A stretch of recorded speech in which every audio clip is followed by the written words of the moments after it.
Varios pactos de derechos humanos, desde la misma Declaración Universal de Derechos Humanos, hablan de, no suelen utilizar la intimidad, de la privacidad, fundamentalmente porque han sido escritos en inglés, no en español o en francés.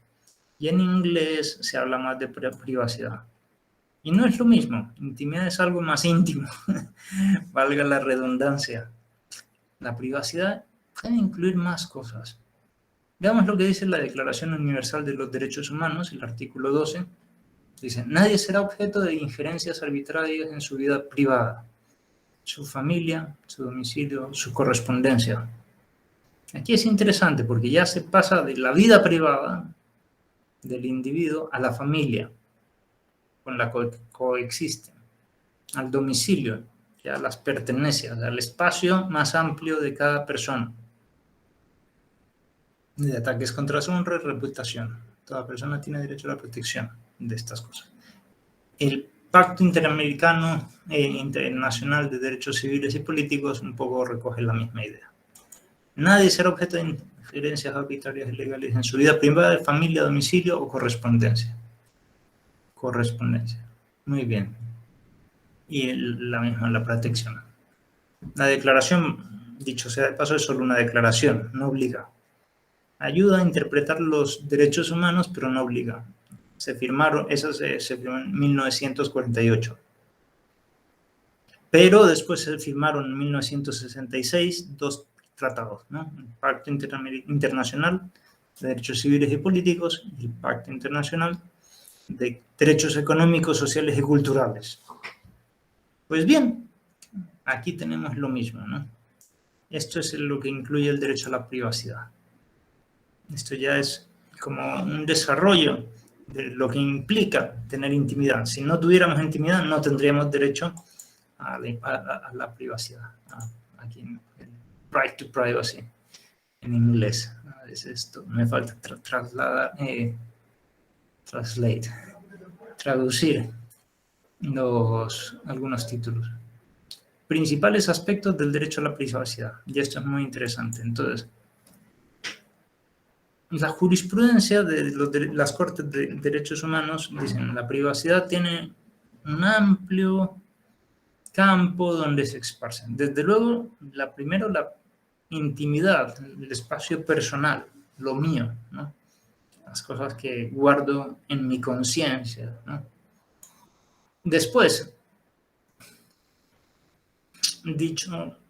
también dicen, no, bueno, la autonomía individual, ¿no? Entonces dice, bueno, Estados Unidos justificó el aborto en el derecho a la privacidad, no sé si sabían eso. Decían, no, la mujer tiene derecho a la privacidad, a hacer lo que quiera en su espacio privado, y por eso las leyes del Estado no se pueden meter en eso. Las autoridades no se pueden meter en el campo privado de los demás.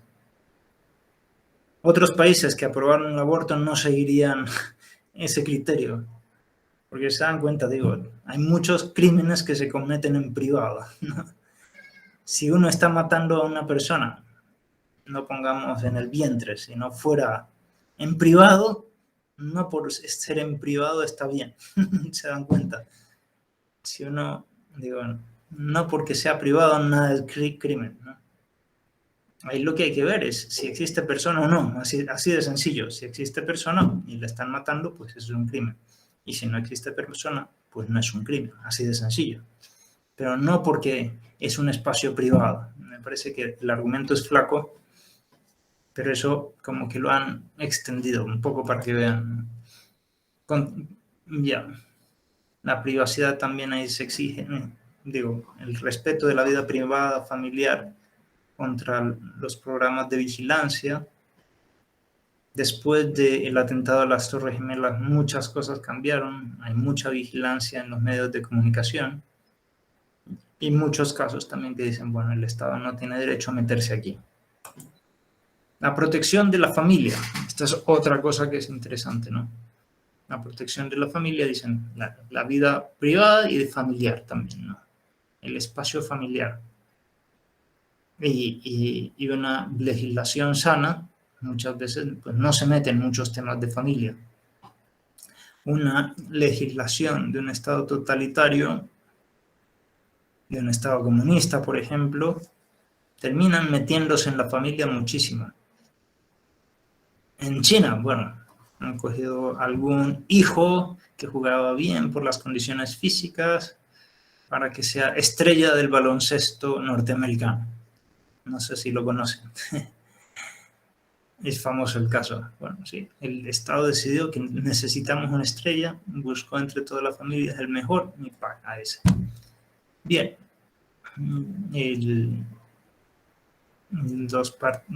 Hitler también, pues adoctrinaba a todas las juventudes con su ideología y los reclutaban. Muchos jefes de estados totalitarios pues reclutan niños y jóvenes. Bien, ¿qué es lo que debemos decir aquí? Que el derecho a la privacidad no solo incluye la privacidad del individuo, sino de la familia. El Estado no se puede meter en esos asuntos de familia, ¿no? Así de fácil. Tendrían que haber relaciones muy serias, por ejemplo, que haya caos familiar, que haya agresiones, violencia física, para que el Estado esté justificado a meterse ahí para resolver ese problema. Y una vez resuelto, tiene que salir. ¿Se dan cuenta? Pero no es que el Estado puede disponer o meterse sin... Bien, eso es otra consecuencia del derecho a la privacidad, ¿no? La protección del hogar, una vez más, y la protección de la correspondencia privada. Hoy por hoy, con estas interpretaciones evolutivas que hablábamos el otro día, fíjense, los tratados hablan de correspondencia. Hemos leído dos, ¿no? La Declaración Universal y el Pacto Internacional. Las Cortes utilizan las mismas palabras, es decir, bueno, lo que se dijo entonces también aplica al correo, y también aplica a las llamadas del celular, y también aplica a esto y a todos los medios de comunicación. En el fondo, lo que se quería era proteger los medios de comunicación, no solo la correspondencia, ¿no? Esto es interesante, ¿no? Muy bien. ¿Entendido hasta aquí más o menos todo?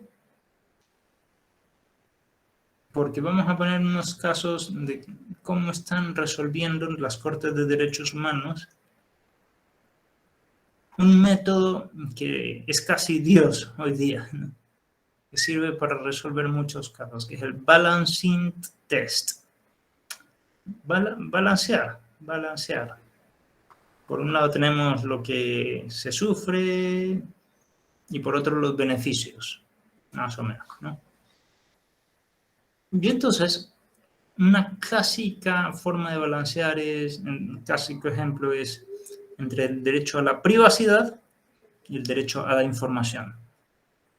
Todo el mundo tenemos derecho a conocer lo que está haciendo el Estado y a la vez todos tenemos derecho a la privacidad, a conocer y a que no conozcan. Entonces hay como dos extremos, ¿no? Suelen pintarlo así al menos, ¿no? Y entonces, voy a poner algunos casos españoles reales. En las prisiones españolas, para controlar la seguridad, cuando llegan las visitas, a veces ponían guardias para escuchar todo lo que dicen a sus visitas. Y si les llega alguna correspondencia, la van a abrir y leer qué dice, etcétera, ¿no? Entonces los presos decían, esto no puede ser, nosotros también tenemos derecho a la privacidad, y demandaron al Estado. Los presos están cumpliendo condena. Y el Estado les decía, nosotros tenemos derecho a la privacidad, estamos cumpliendo una condena, pero es solo relativa a nuestra libertad física. Si ustedes fueran los jueces, ¿qué decidirían? ¿Les darían derecho a los presos a tener correspondencia privada, sí o no?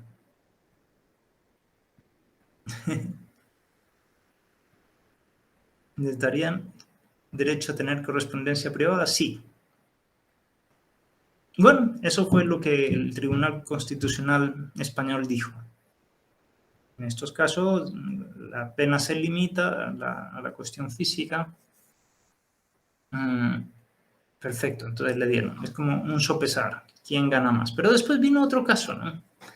Los policías siguieron controlando la correspondencia y escuchando lo que decían a las visitas.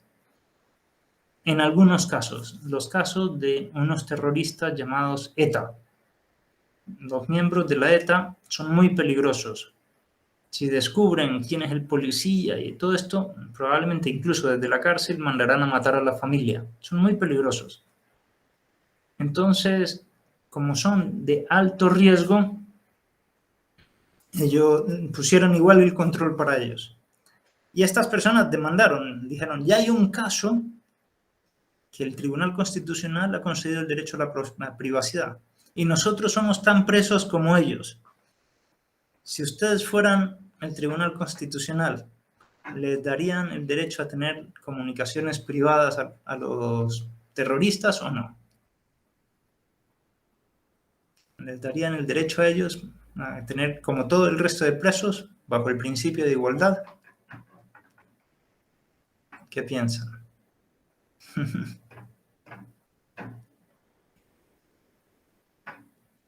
Pues el Tribunal Constitucional no les dio el derecho. Les dijo, no están ustedes en cuestión de igualdad. Aquí más pesa la seguridad que el derecho a la privacidad. En el primer caso pesaba más la privacidad que el derecho a la seguridad. Entonces dijeron, porque ustedes son muy peligrosos, si no los controlamos va a haber muchos males. Muy bien. Y un tercer caso es que los mismos terroristas dijeron, vale, ok, nos pueden controlar un poco más, pero al menos déjennos hablar con el abogado en privado. El abogado es para defender nuestros derechos. Entonces, demandaron al Estado nuevamente los miembros de la ETA. Entonces, y el Estado que, si ustedes fueran los jueces del Tribunal Constitucional Español, ¿les darían el derecho a los terroristas a conversaciones privadas con los abogados? Claro, la defensa dirá, no, pero los abogados van a escuchar lo que sea. La forma que ellos tienen para seguir controlando el terrorismo desde la cárcel, ¿no? En este último caso, el Tribunal Constitucional les dio el derecho a los miembros de la ETA no a tener conversaciones privadas con nadie, no a tener correspondencia privada, pero con el abogado sí, porque efectivamente, como dice Daniela, es diferente. Es diferente, digo, todo el mundo tiene el derecho a la legítima defensa, cualquier preso, y no tendrías derecho a la legítima defensa si no pudieras hablar libremente con tu abogado. Es interesante, como se dan cuenta, es un balance, ¿no? A veces pesas más de esto, a veces pesas más de esto otro. Es un balance de derechos, con lo cual ya conocen al menos alguna otra teoría de cómo se están resolviendo las cosas. Hoy por hoy, el balancing test es el Dios. Y está mal, porque muchas veces no se puede aplicar. Digo, esto está para algunos casos sí, es un método para aproximarse a la solución, balancear todas las partes, pero algún autor, un poco de una manera un poco bruta, dice, en una violación, no podemos medir el grado de satisfacción del violador y el grado de sufrimiento de la víctima para comparar, ¿no? No, más allá de lo que sea la respuesta, en uno y otro caso, es claro que esto está mal y esto hay que castigarlo. ¿Se dan cuenta? Es un método, pero que no sirve para resolver todo. Simplemente esta es la idea ahora. Entonces, volvamos al tema del tema de la privacidad y la publicidad. Ya hemos puesto algunos casos para irnos aproximando al tema, para que vean cómo funciona. Y entonces hay un filósofo que se llama García Morente que dice, hay una serie de informaciones que tenemos, unas más pegadas a nosotros, más nucleares, que las guardamos más, y otras más expuestas al público, que más las pueden ver. Entonces hay un foro público y hay un foro privado. Esta es la idea, ¿no? Y lo mismo podemos decir, hay secretos también en el foro público, los secretos de Estado, por ejemplo, que son de entidades públicas, y hay otros secretos que están en lo privado. Por ejemplo, los secretos de la privacidad familiar, la privacidad personal, y dentro de la privacidad personal hay cosas que son como más íntimas. Digo, hay cosas que realmente no, los custodiamos más. Digo, yo qué sé, de nuestros amores, nuestros pecados, los delitos que hemos cometido, yo qué sé, quizás no hemos pagado bien un impuesto, lo que sea, es como que queda... Y es interesante recoger esta teoría porque uno se da cuenta que hay cosas que merecen más protección. Lo más íntimo merece más protección. De hecho, las cosas más íntimas han merecido hasta el título de privilegio del derecho anglosajón. ¿Cuáles son los secretos más íntimos que ustedes tienen? Piensen, ahí está también el secreto corporal, que no nos vean desnudos por ahí, no nos tomen fotos ahí, o el secreto de confesión, o el secreto de nuestras cuentas, o el secreto médico de las enfermedades que tenemos, que estamos yendo al psiquiatra porque hay un profesor que nos exige mucho desde el otro lado del planeta y necesita un psiquiatra. Bien, ¿cuál es el secreto más profundo que merece la mayor protección del derecho? ¿Se les ocurre? El secreto, aquello que ustedes no quisieran que se sepa para nada. El secreto corporal.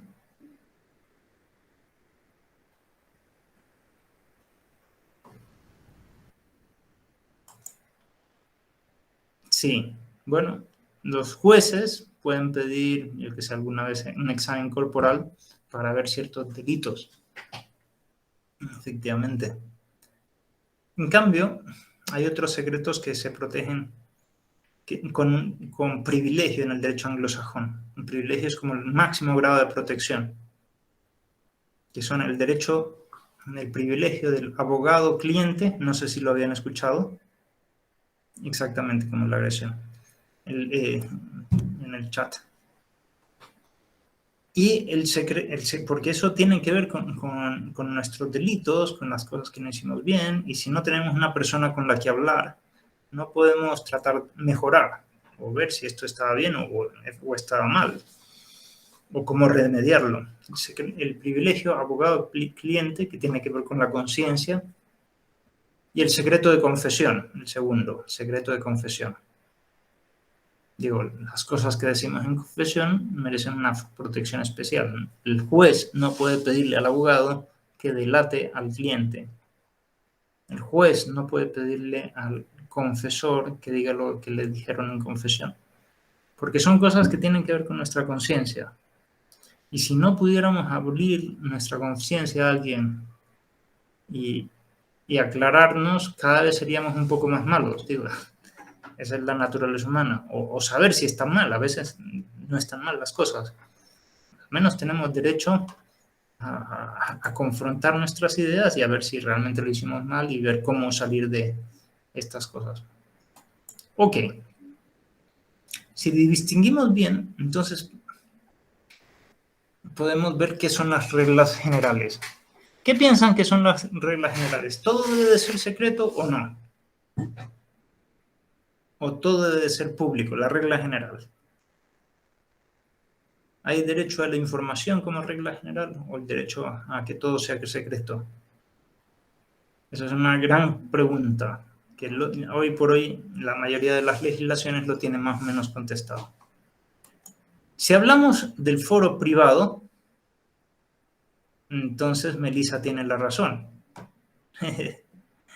Si hablamos del foro privado, la regla general es el secreto. Si estamos en la vida de familia, dentro de la compañía, en compañías privadas, dentro de nuestras cuentas, de nuestra computadora, La regla general es el secreto.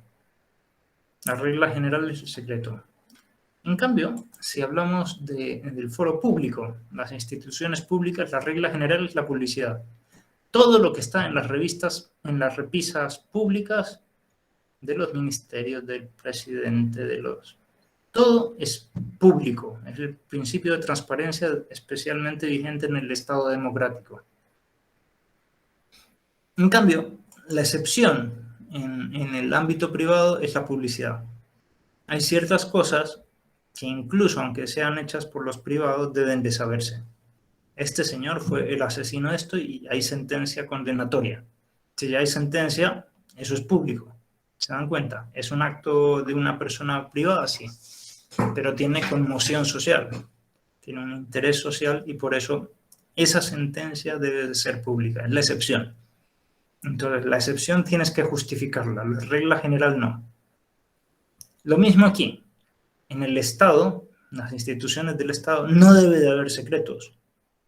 Pero hay algunas cosas, digo, que con una buena justificación uno entiende que pueden ser secretos de Estado. El mapa de minas de la frontera de Guatemala no puede salir en los periódicos, sino no sería un arma defensiva para proteger de las invasiones.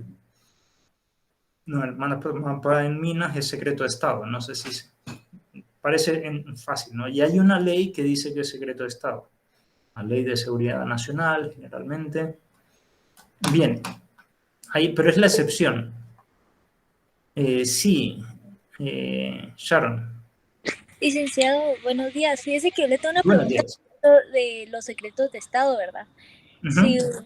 una empresa privada tiene un secreto interno donde afecta al medio ambiente como tal o algún derecho protegido por los distintos organismos internacionales, ¿esta empresa tiene la obligación de relevar dicho secreto o hasta qué punto el derecho profesional puede seguir siendo secreto? Sí, bueno, entonces podemos aplicar las reglas generales. Esta es una empresa privada, ¿no? Con lo cual la regla general es el secreto y la excepción es la publicidad. Entonces habría que ver, las excepciones tienes que justificarlas. ¿Tiene justificación eso?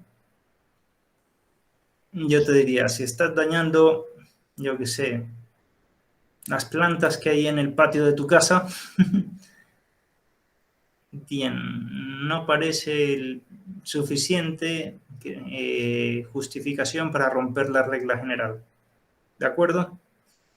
Pero si en cambio estás, yo qué sé, botando ciertos químicos en el río, que todo el pueblo que está abajo del río está consumiendo esa agua y va a morir, tienes obligación de revelarlo. Ahí hay una justificación fuerte. No sé si me sigues el argumento. Pero sería la obligación de la empresa como mencionárselo al Estado. Claro, es decir, si de no revelarlo causas perjuicio a otras personas y perjuicio serio, tienes absoluta obligación de revelarlo, privado o público. ¿De acuerdo? Pero, sí, pero el Estado tendría como el derecho de irle a preguntar. De lo contrario, Sí, pero también la misma empresa tiene la obligación de decirlo. Yo he visto ese caso, por lo demás. Hubo en un río grande de Guayaquil, alguien arrojó unas cosas y enseguida lo reportó porque podía causar desastres en cantidad de personas. Tenía la obligación de reportarlo y lo reportó, pero tenía la obligación. Si no lo reportaba era peor, digo, se iban por... ¿Sí me explico? Pero si estás solo, si dependen solo, yo qué sé, 3 plantas, estás dañando el medio ambiente y son las de el patio de tu casa, seguramente no tienes obligación de reportarlo, ¿no? Con lo cual, hay muchas cosas que hay que balancear para ver si tienes la obligación o no. Que entiendo que era la pregunta, si había la obligación de reportarlo o de guardar secreto. ¿Ok? gracias. De nada. Welcome. Muy bien, seguimos. Y entonces, esto nos lleva a otro caso, ¿no? Si la regla general es el secreto, en caso de duda, hemos de estar al secreto. Justamente en este caso, pueden haber casos que no son de muerte, pero pueden dañar la salud de muchas personas. En caso de duda, bueno, digo, si estás dañando a otras personas, no hay duda. Pero supongamos que, yo qué sé, que no sabes, son muchas las plantas que hay. Bueno, en caso de duda, secreto. En cambio, en el Estado, en caso de duda, a favor de la información que se comunique. ¿Entendido? Esto me parece que está más o menos claro. ¿Para Por qué puede eso, repetir eso? De las dos partes, por favor, de la privada y de la pública. sí, en caso de duda, hay que estar a la regla general. ¿Se entendió eso? La regla general en la esfera privada es el secreto.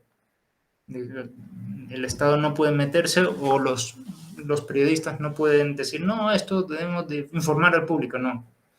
La regla general es el secreto y si quieres hacer algo público tiene que haber razones fuertes. En caso de duda hay que estar a la regla general, que en el sector privado es el secreto.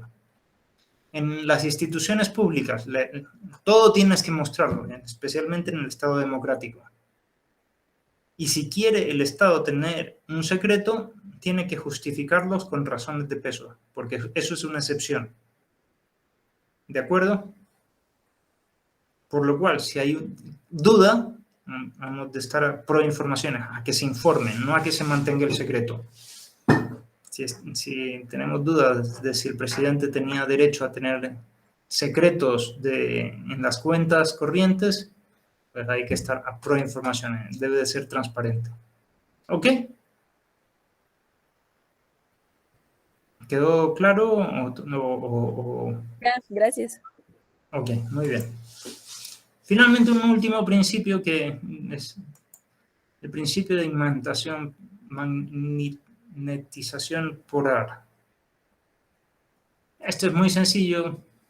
¿Qué pasa si un secreto de Estado aparece en el diario de la Nación, publicado en los periódicos? El mapa de minas de la frontera de Guatemala aparece publicado. ¿Puede volver a ser secreto eso? No. Difícil. Si ya todo el mundo lo sabe, ¿cómo puede ser secreto? Con lo cual, en el foro público lo que era secreto y ya no lo es, nunca más lo será. Se pega al polo, será público. No sucede lo mismo en el sector privado y sobre todo con lo más íntimo, ¿no? Hay muchos casos, pero pongamos el más sencillo. La foto de una persona que sale sin ropa, porque la han tomado, yo qué sé, de mala manera la foto, no podemos decir, no, ya se publicó, ya todo el mundo lo sabe, ya nunca más será secreto. Al contrario, hay el deber de recoger todas las fotos que circularon y hacer que eso vuelva a ser secreto.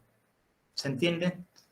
Con el cual, en el campo de la intimidad, muchas cosas que dejaron de ser secreto deben de volver a ser secreto.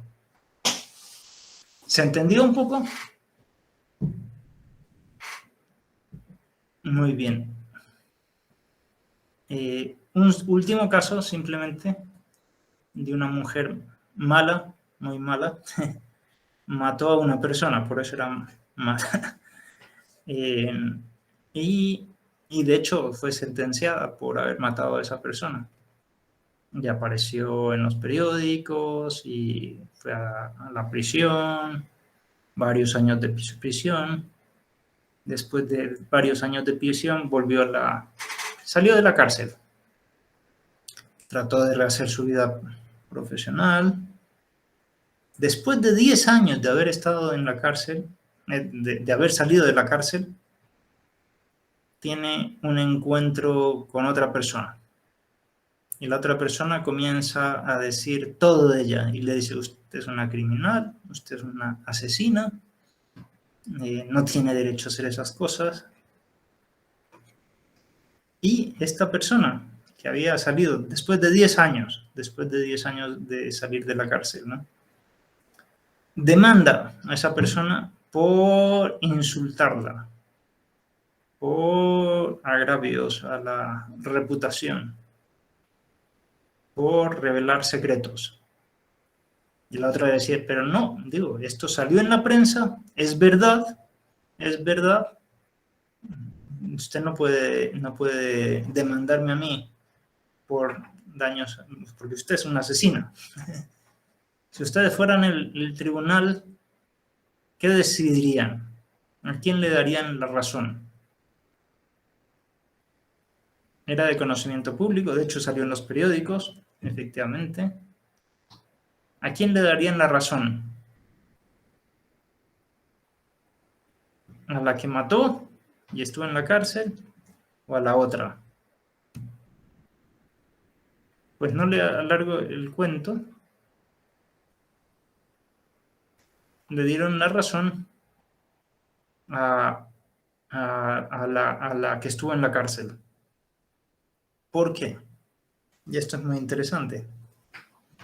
Porque efectivamente un asesinato tiene relevancia social y debe de ser público en el momento del asesinato o cuando se dicta la sentencia o incluso cuando esta persona está cumpliendo la sentencia en la cárcel.